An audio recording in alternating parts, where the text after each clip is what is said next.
Hello, and welcome to this 24th edition of Magus Talk. Today, we're going to talk about a specific practice. This still falls under the category of pratyahara. It's our third discussion on the topic, but it extends beyond just pratyahara and incorporates the previous limb of breath energy production and extends into the next limb, the sixth limb, which is about concentration, known as dharana, D-H-A-R-A-N-A.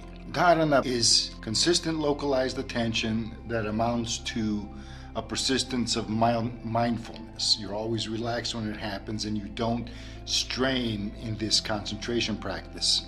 I'm going to talk about this in greater detail in the next video, blending it into the meditation limb. But here, I just wanted to say that it's probably more practical and easier to incorporate this concentration practice because it's incorporated everywhere anyways. You need this kind of mindfulness is not just passive mindfulness, it is a sustained dynamic. Pratyahara is rarely described in esoteric literature in terms of a comprehensive practice.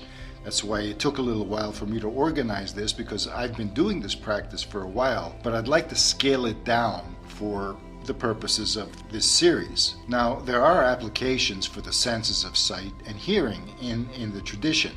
And these applications involve, for example, the gaze of Bhairava, deity who is an aspect of Shiva, the terrible. And it's a very intense practice, but you focus on your retinas and how light falls onto your retinas, and you gaze inwardly and outwardly at the same time. It's a standalone practice that leads to deep meditative states. However, it's also ungrounded in a certain way. It's not easy to accomplish because it lacks a certain balance with the other senses. The same thing is true of hearing. You can focus on your eardrums and your inner ear and pay attention to your hearing until you reach a state of calmness that also leads to meditation. And even though this is counterintuitive, you can combine these practices along with two more senses to create a kind of cross, and each of these balances the other. So it is easier to do and it is more potent. It is, for me, a very good way to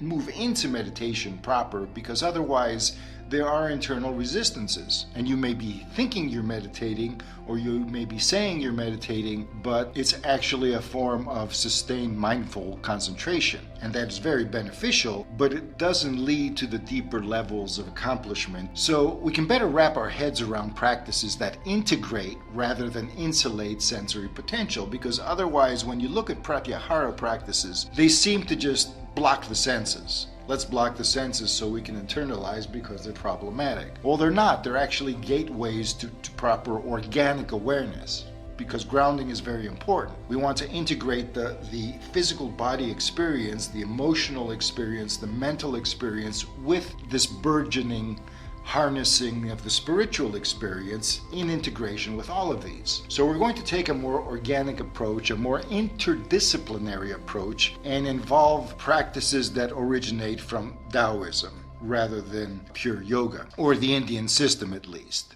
And they resemble those, but there's something, the Taoist practices take advantage of our physiology more. So we need not focus on the abstraction of sense perception, but on the organs themselves. In this way, we can fuse the senses with life force and activate the full power of this limb. And as we do so, we notice that we are deconditioning the nerves that connect to the sense organs. This is where the activity of awareness is generated.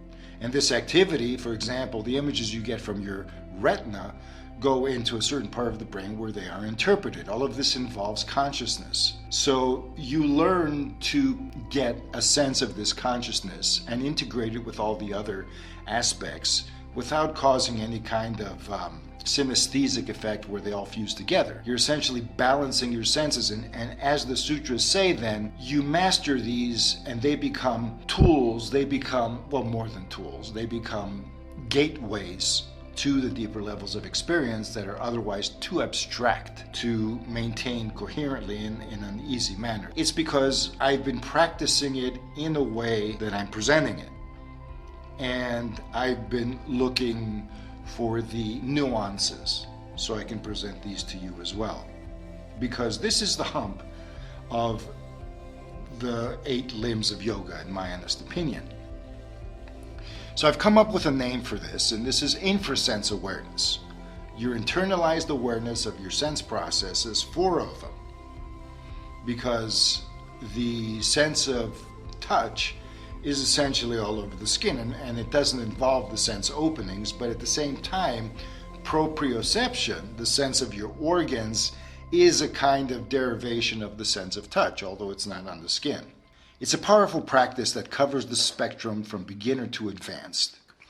It focuses on the organic sensations of the 4 sensory openings in the head, where they form an anatomical cross whose center can be established where the tip of the tongue touches the soft palate at the roof of the mouth.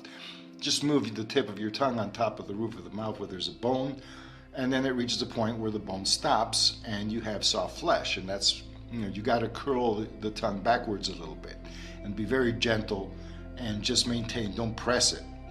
So we don't have to keep this going throughout the whole practice.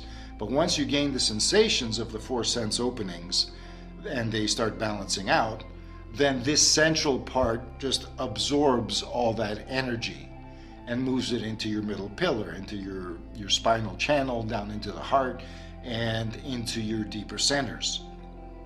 And it also trains, you might say, your sense of awareness into a foundation from which meditation can spring. And this is where the concentration aspect comes in, because it's a amount of sustaining it. Now, the sustaining isn't that hard, because all you need to do is pay attention to the sensations that are already there. So it bypasses the confusing abstraction of trying to focus on the senses themselves and takes advantage of this proprioception sense that we discussed in the previous video, the one term number 23. So it also blends the sensing of anatomical structures with the life force sense generated by the breath, because the first sense opening is the nose, and this is where the breath comes in. So we're using our breath energy awareness in combination with our sensory awareness, and when they blend together, it gives you a deeper, more organic experience of what the sensory process is about.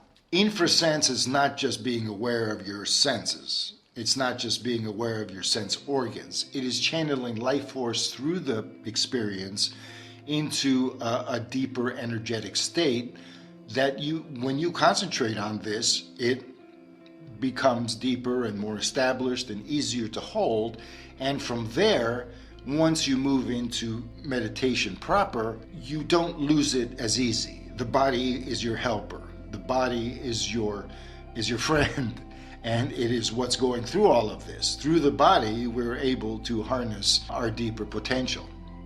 The quintessential infrasense is what we're doing here. So notice the little abstract image where you have the 4 corners of the diamond, and we're looking for the central experience. The 4-fold infrasense structures itself into a complementary matrix of perception. This is not synesthesia. We don't cross over. What we do is essentially distill the essence, and that's why this is an alchemy. There's a distillation dynamic going on here. I call the effect holaesthetic, an awakening of the primordial awareness underlying the sense processes, at least the ones with the 4 sense openings of the head. And you'll see how the cross forms in the next slide here. This is a nexus of becoming. The 4-fold focus bridges the pure consciousness of the primordial subject, which is our sense of self, and this is what's accessed in meditation. It bridges that with the breath-generated sensations of life force. Your pure consciousness is not like something intangible. It becomes far more tangible, and this is a great bridge between life force experience generation and the ability to focus on pure consciousness, on your sense of existential self, which is what meditation is. Now look at the picture here. So we have the sense organs, the eyes, the nose, the mouth, and the ears. And notice that there's a horizontal line going from your nose to your ears. The first sense opening, the nose is forward, the ears behind, the eyes are above, and the mouth is below, approximately. Now you're focusing essentially on the nerves, where the nerves touch the sense organs. As you inhale through the nose, you feel the sensations and the generated energy, as you do with the breath dynamic. And instead of moving it down into your lung, well, you do move it down into your lungs, but as it passes through, just trace your attention through the bone of the roof of your mouth. Imagine that this sensation, as your attention moves, goes from your nose, and you breathe slowly through your nose until you get some sensations. You feel the little hairs moving, you feel like the air passing through, and you notice that this air is a living dynamic. And imagine that the sensation, and you're not imagining, you're just moving your attention mindfully, moves through the marrow of that plate of bone at the roof of your mouth. And as it goes backwards, it moves past to the soft spot to where the place between your ears is. Once that sensation can carry through, then you focus on your inner ears, both of them.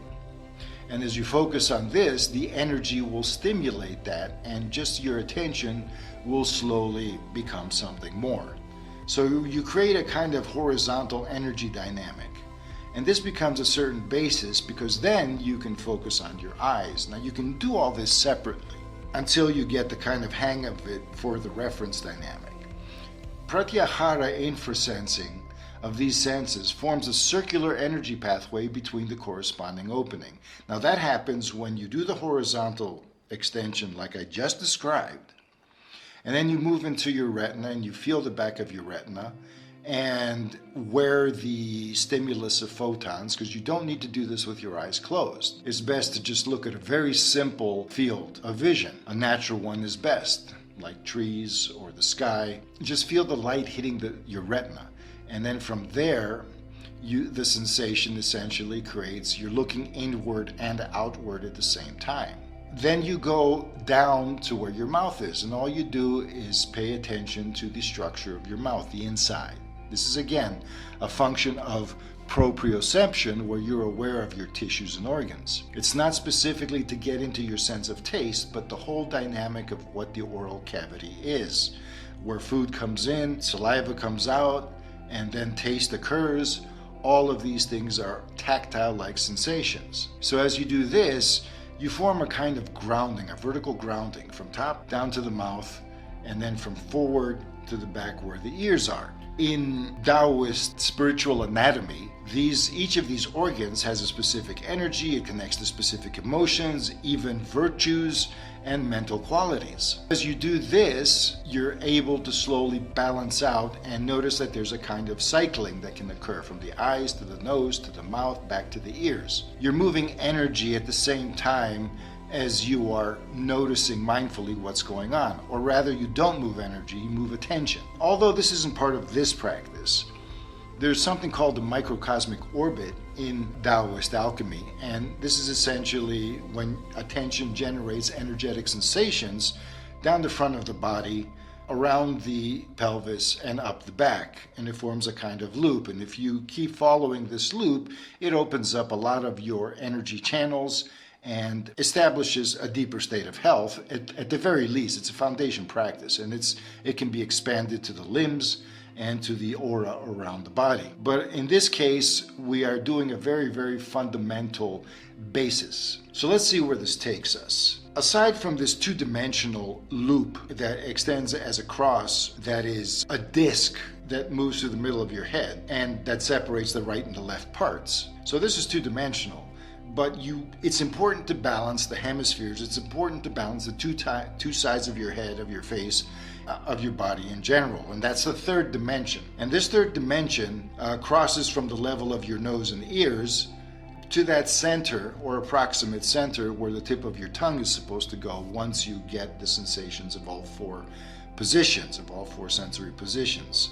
As you move through this, establishing the four sensory positions, through each of the sense openings, starting from the nose, moving to the ears, and then up the eyes and down into the mouth to ground it, you notice that you have two nostrils. You notice that you have two ears. You notice that you have two eyes, two sides of the mouth. But more importantly, the tongue keeps the center, stemming in the mouth. So the basis is almost like an expanding blossom that incorporates your ears, eyes, and nose, where there's dual sensory openings, and then a straight one pillar down in your oral cavity where the tongue is rooted.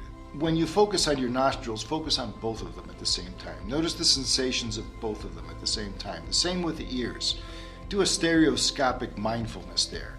And then with the eyes, the same thing. So this helps keep a balance, and you may notice it's very easy to shift to one side or the other side. Usually we have tension in our bodies that's usually more toward the right or more toward the left, depending on the dominant side. So the third dimension of sensory infrasense anatomy balances the left and the right sides of the human form. It's maintained by the body's bilateral symmetry that results in two sensory openings for the eyes, nose, and ears, of course, and the oral cavity is the anatomical base that balances their energies, according to Taoist five-element theory. Now, we've only hit the four elements here. The fifth element is connected to speech. It's not the tactile element because that's an energetic sense. It's kind of universal to all the other ones in the way the Taoists do it. So the third dimension comes into play when balancing the infrasenses of each eye. The air flows through each nostril and through balanced ear perception. So there's a lot of juggling going on, and that's why it's important to take things one step at a time. This is a practice that's developed gradually, and there's no need to rush.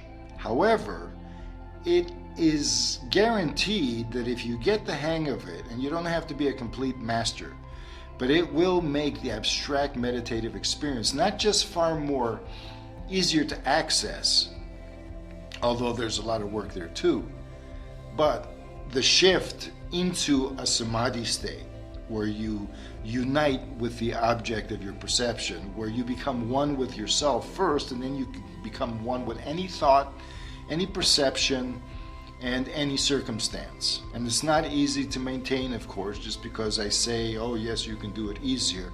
Well, it's the difference between practicing for months and practicing for years. We're not rushing. Through this process, we're going to be able to move toward practices that do stimulate specific intentions, and specific goals, like elemental energies, qualities like strength and stamina, mental and physical, greater charisma. All of these things that almost fall into a category of occult development become far more natural and spontaneous in a way when this focus is harmonized. Ultimately, we get into an even more advanced topic, which is the spinal energies, which Patanjali doesn't really deal with. But when you get all four openings sensed, when you're aware of them and you can balance it through the third dimension of your left and right sides, then when you move your tongue into the rear of your mouth where the soft part touches the hard bone, and there's a kind of like indentation there, then you can pay attention to that and transfer these sensations down into your trunk. But the easiest way to do it is to just transfer it to the middle of your belly, to the navel. And that guarantees that you're grounding it, so you're not going to be stuck in your head here. The point is that your sensory awareness is a gateway. We will speak about the next limb because this practice needs to be extended into that. You can start doing it, but then you find your concentration faltering. So this practice emphasizes concentration, and your body takes care of the rest. All you need is your attention. You're just focusing on the openings, and you also harness the energy sensations of breath. Once you get the connection between the nose and the ears, then you can shift that attention to the eyes down into the mouth, and you have your cross. And then if you like, you can just move your attention down in a circular fashion. The idea when you do that is to be able to maintain balance between the two sides, left and right. Then you put the tongue in the roof of the mouth and allow the energy to go down, and you've grounded it. And that's like one cycle. We don't have to do any orbits or move it around anymore. We just need to fill our body up with this kind of energy, because this will stabilize your sensate experience. This will lead to a form of primordial deconditioning. You don't have to go into meditation to do this. And it will prepare the body-mind for its plug-in into pure consciousness, which is not as easy as we might think, not because it's something you got to sweat about, but it's because there's very few tangible references to be able to get it. Some people get it instinctively, call it karma, call it predisposition, but others take a long time because you need to practice a lot before you actually see results, even if you get it right. The thing is that if you connect with this organic dynamic, the very intelligence of your body-mind is going to connect with your higher intelligence and kind of act as a guide for you, where you go, okay, I instinctively feel that I need to do this kind of little nuanced modification or this one. And then over time you can see that you're actually guiding yourself through the process. So we've outlined a practice that covers a lot of territory. Once it's understood and experienced, the rest is a manner of sustaining it. And that's where the sixth limb comes in, and that's going to be the topic of our next discussion. I hope you stayed with me up until this point, because this is a very important thing. This is the one time I'm providing a standalone practice that transcends the sutras but faithfully applies their principles. And I hope you take it into account, at least in the sense of, well, now you got something. If you didn't know what to do, here's something you can try at least. But if you're diligent, you will be seeing your own progress. And that's all that's required. Once you see your own progress, even in the tiny things, even in tiny nuanced sensations, it feeds the process. So thanks for watching, and I hope you like this format. If you like the material, please give a thumbs up. If you are interested in more, please subscribe by clicking on the little Magus logo at the lower right-hand corner. Now, comments are always welcome, so tune in next time. This one has taken a long time to put out, but I believe it's worth it. The algorithm, be damned, it'll reach the people it needs to reach eventually. So again, thanks for listening. Magus out.